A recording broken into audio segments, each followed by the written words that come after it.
when we struggle, they're not particularly sympathetic or helpful.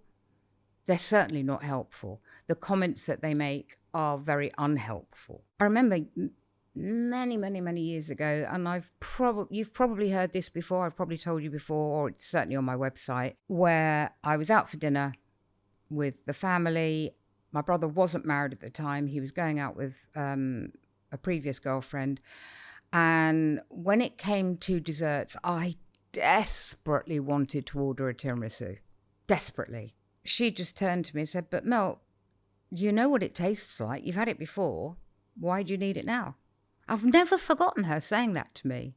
Because she was right. I did know what it tasted like. And yes, I have had it before. But I didn't want it. I needed it. It was like, I have to have some tiramisu. I've seen it on the menu and I have to have it. It was like some kind of gravitational pull.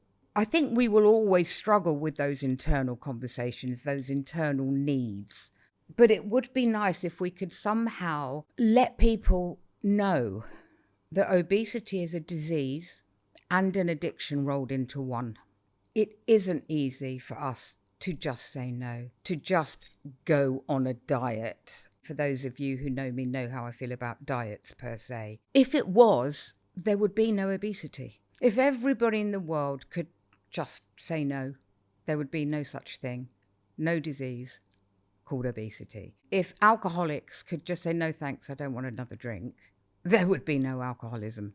The same with drugs, the same with smoking cigarettes, the same with people that shop too much. When I say too much, I just mean obsessively, normally shopping when they can't afford to shop.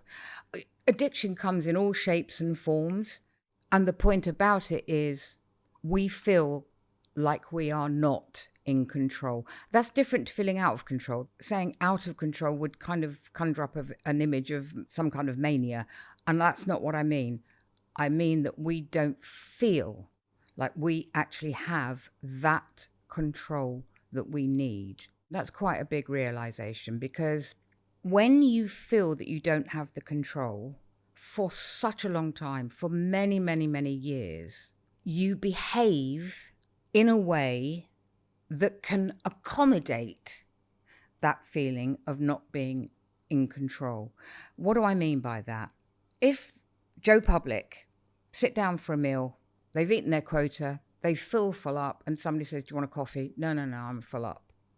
Or, "Do you want to do that?" "No, thanks, I've had enough." If we go out for a meal, we are faced with being judged around the dinner table. "My goodness, everybody's looking at me. Why are you eating that? Why did you choose that? Why have you eaten so much of it?" All that kind of stuff.